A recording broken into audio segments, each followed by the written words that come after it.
बैसाख के महीने में नवमी तिथि को माता जानकी का प्रागट्य हुआ है। पृथ्वी से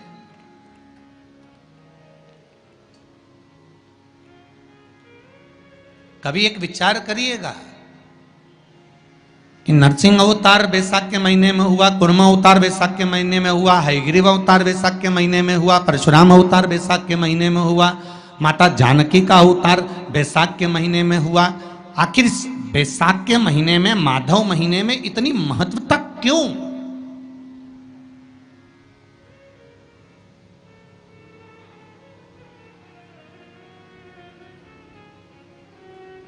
बैसाख के महीने में पड़ने वाली एकादशी, चतुर्थी, प्रदोष, अमावस्या, पूर्णिमा, शिवरात्रि, ये सभी इतनी महत्वपूर्ण क्यों हो जाती है?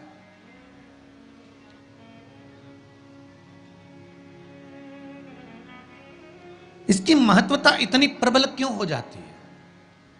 किस लिए? क्योंकि बैसाख का जो महीना पड़ता है, सूर्य की संपूर्ण तपन, सूर्य देव अपने पूर्ण तेज के साथ में, पूर्ण तेज के साथ में मृत्यु लोक के निवासियों पर, चाहे जलचर हो, थलचर हो, वायुचर हो, चाहे जो जीव हैं, उस पर जब किरण फेंकते हैं तो संसार का जो मनुष्य है उस पर जब ताप पड़ता है तो ताप पड़ने के कारण उसके मुख से भगवान का नाम निकल ही जाता है, स्मरण नाम निकल ही जाता है। जब उसके मुख से भगवान का नाम निकलता है तो वो भगवान की शरणागति खुद ग्रहण कर लेता है स्वयं।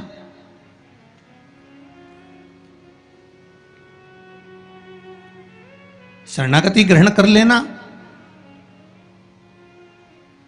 बैसाख की पोथी पढ़ते हो आप लोग? आप में से अगर कोई पढ़ता हो बैसाख महीने की पोथी, तो उसमें एक वर्णन आता है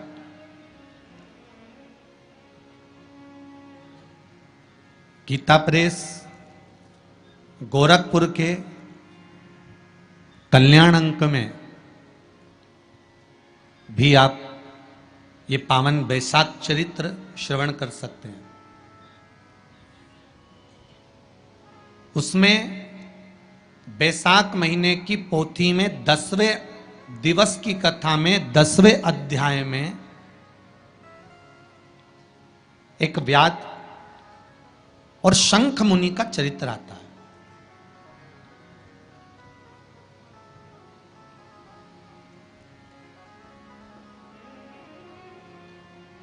शंख मुनि एक बार निकलकर भगवान शंकर के मंदिर में जल समर्पित करने के लिए जा रहे थे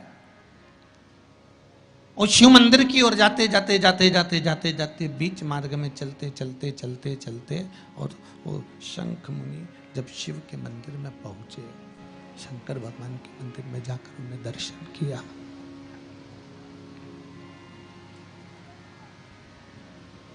जल का पात्र उठाया और वो जल का पात्र उठाकर जब भगवान शिव को समर्पित कर रहे थे तो उसी समय जल का पात्र उठाकर जब शंकर भगवान को समर्पित करा गया और शंख मुनि निकलकर जब बाहर आ रहे थे, आते आते शंख मुनि के मन में एक भाव उत्पन्न हो गया कि जब हम भगवान शिव को कुछ वस्तु समर्पित करते हैं तो उसका फल, उसका पुण्य फल हमें कितने समय में प्राप्त होता है। ये शंख मुनि के मन में एक विचार जागृत हो गया, शंख मुनि के मन में एक भाव जागृत हो गया।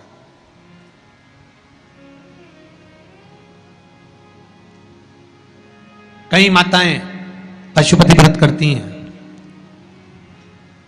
कई ऐसी भी माताएं हैं जिन्होंने 2-3 बार पशुपति व्रत कर लिए होंगे, दूसरे को बताया, उसने व्रत करा, उसका हो गया, उसको फायदा भी मिल गया, और ये 3 कर ली, उसके बाद भी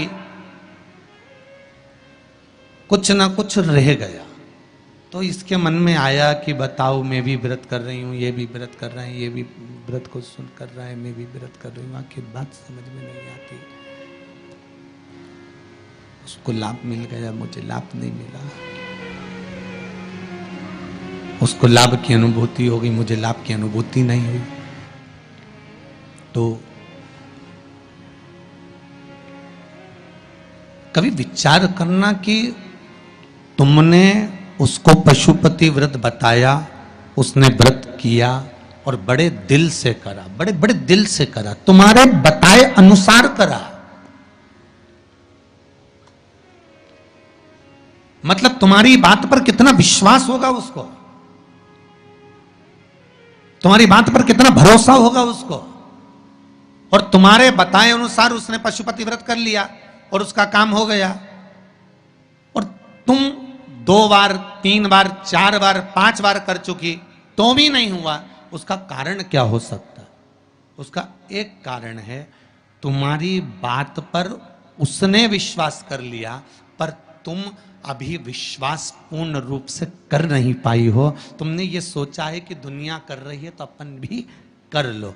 एक बार महाराज ने बोला है कर लो, देखा जाएगा।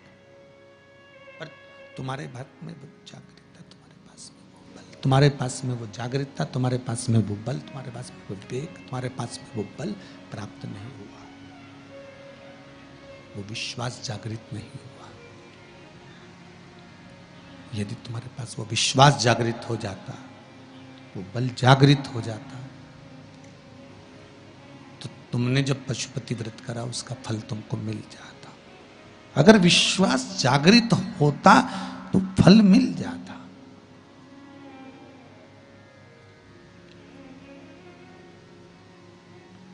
विश्वास जागृत होने पर फल की अनुभूति है।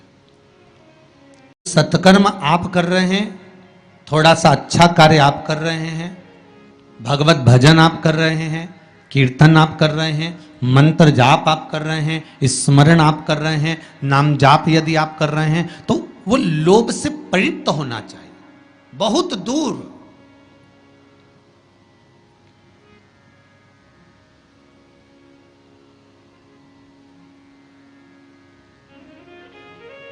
आपके भीतर वो उपजे ना।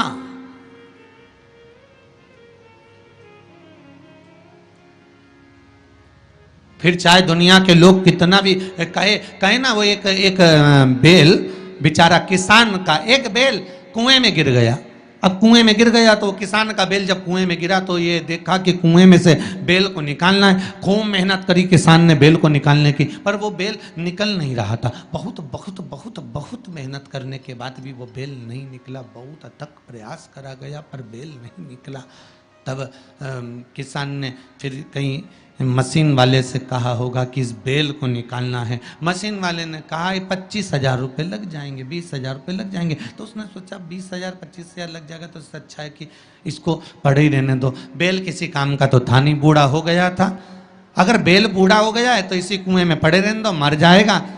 इसी कुआं भी सूख गया है, इसमें कोई दिक्कत वाली बात नहीं, अपन कचरा पटकते जाएंगे, बेल को वहीं की वहीं दबा देंगे। गाँव के लोगों से कह दिया मेरा बेल कुएं में गिर गया है और ये बूढ़ा हो गया था। एक काम करो, तुम्हारे गांव का जितना भी कचरा है ना, घर वाले वो सब लाकर इसमें डालते हैं ना, बेल मर जाएगा, धीरे धीरे उस पे मिट्टी डल जाएगी। गांव के लोगों ने कचरा लाकर डालना चालू करा। जैसे जैसे बेल के पास में कचरा पटकना प्रारंभ करा, बेल भी समझदार था। इधर कचरा पटकते तो इधर पांव रखकर खड़ा हो जाता, इधर पटकते तो इधर पांव रखकर खड़ा हो जाता। धीरे धीरे पूरा कुआं भराते चले गया और बेल कचरे पर पांव रखते रखते रखते रखते रखते रखते बाहर आ गया।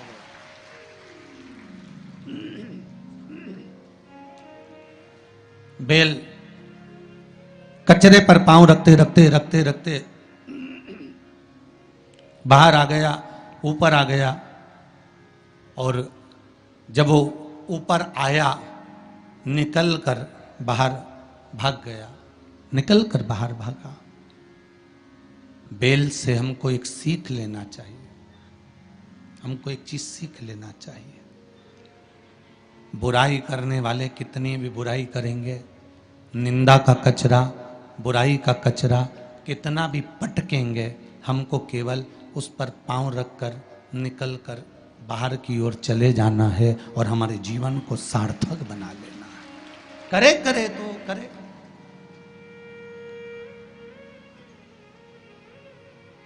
अब शब्द कहने वाला कहता रहे, ताने देने वाला देता रहे, गाली देने वाला देता रहे, अपनी शिव भक्ति, अपना स्मरण, शंकर का अनुमोदन होता रहे, बस इसका ध्यान रखना।